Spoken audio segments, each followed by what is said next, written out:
Hello বন্ধুরা, আমি আজকে একটা রেসিপি তোমাদের সঙ্গে শেয়ার করতে চলে এসেছি। তো এই যে দেখতে পাচ্ছ, এখানে আমি 4টে বেগুন নিয়ে নিয়েছি। এই বেগুনগুলো আমি আজকে ইলিশ মাছ দিয়ে ভর্তা বানাবো, বেগুন আর ইলিশ ভর্তা। ঠিক আছে, তো রেসিপিটা তোমরা শেষ পর্যন্ত দেখো। তো চলো এক এক করে আমি কিভাবে করছি তোমরা দেখতে থাকো। এই যে 4টে বেগুন নিয়ে নিয়েছি, আর এই যে এখানে ইলিশ মাছ বাজার থেকে কিনে এনে ধুয়ে নুন হলুদ মাখিয়ে রেখেছি, দেখতে পাচ্ছ। তো এই যে আমি এখন একটু সর্ষের তেল নিয়ে নিয়েছি। সর্ষের তেলগুলো আমি একটু বেগুনে মাখিয়ে নেব, নিয়ে আমি উনুনে কিংবা গ্যাসে আমি এটা পুড়ে নেব। আর এই যে মাছেও আমি একটু সর্ষের তেল মাখিয়ে দিচ্ছি, টেস্টটা খুব ভালো আসবে সেই কারণে।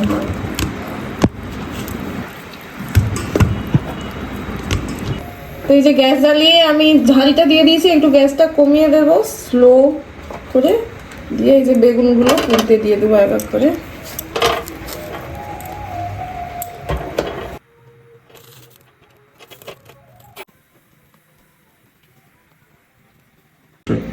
তো এই যে দেখো, আমি বেগুনগুলো পুড়ে নিয়েছি খুব সুন্দর করে।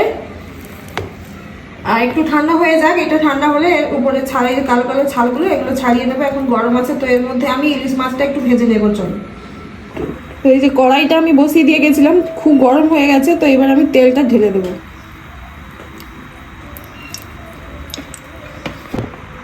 এই যে তেল গরম হয়ে গেছে, ইলিশ মাছটা দিয়ে দিচ্ছি।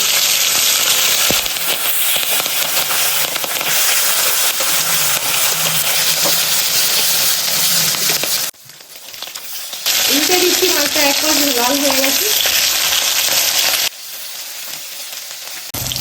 তো এই যে মাছগুলো ভাজা হয়ে গেছে, একটু দেখেছো, বেশি কড়া করে ভাজবো না, তাহলে টেস্ট থাকবে না। তো এই যে এবার তুলে নিচ্ছি, এইভাবে ভাজা হয়ে গেছে। দেখো খুব সুন্দর ভাজা হয়েছে। তো এই যে এবার বেগুনটা ঠান্ডা হয়ে গেছে, আর ওদিকে মাছটাও ভাজা হয়ে গেছে। তো এইবার এই ছালগুলো আমি ছাড়িয়ে নেব, যেগুলো ওপরে যেটা পুড়ে গেছে। এই জিনিসটা তো আমরা খেতে পারবো না, তো এটা ছাড়িয়ে নিচ্ছি। তো এই বর্ষার সময় ইলিশের মরশুমে কিছু রেসিপি তোমরাও শেয়ার করবে, যেটা আমি জানি না সেটা তোমাদের থেকে জেনে নেব। আর অবশ্যই কেমন হয়েছে ভিডিওটা শেষ পর্যন্ত দেখে কিন্তু বলবে। তো এই যে দেখো, এইভাবে পরিষ্কার করে ছাড়িয়ে নিয়েছি। তো এই যে দেখতে পাচ্ছ, আমার বেগুনগুলো কিন্তু আমি ছাড়িয়ে নিয়েছি। আর বেগুন ছাড়ানোর পরে এটা সবাইকেই করতে হয়, যে বেগুন মানেই যত ভালো বাজার থেকে কিনে আনো না কেন, বেগুনের মধ্যে পোকা থাকতেই পারে। তো সেই জন্য আমি এটাকে আবার এইভাবে দেখে নিচ্ছি কোথাও পোকা টোকা আছে কিনা। তারপরে এই যে আমি এই যে ইলিশ মাছের কাঁটাগুলো ছাড়িয়ে নিচ্ছি। ইলিশ মাছটা খুব ভালো করে ভেজে রেখেছিলাম, তো তারপরে এই যে ছোটো ছোটো কাঁটাগুলো এইগুলো ছাড়িয়ে নিচ্ছি।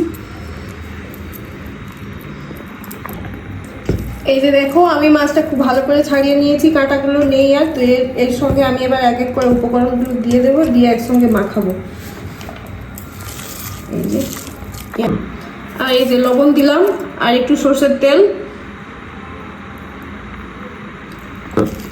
তো তারপরে এই যে সবকিছু কিন্তু পরিমাণ মতোই দিবে। আর তারপরে এই যে কাঁচা লঙ্কাটা আমি এইভাবে মাখিয়ে, যে যেরকম ঝাল খেতে চাও সেইভাবে মাখাবে। এই রেসিপিটা কিন্তু সবাই বাড়িতে একবার হলেও ট্রাই করে আমাকে একটু জানাবে। আর এই যে দেখো, এইভাবে মাখিয়ে নিয়েছি, ব্যাস আমার রেডি ইলিশ বেগুন ভর্তা। কেমন হয়েছে কমেন্ট করে সবাই জানাবে।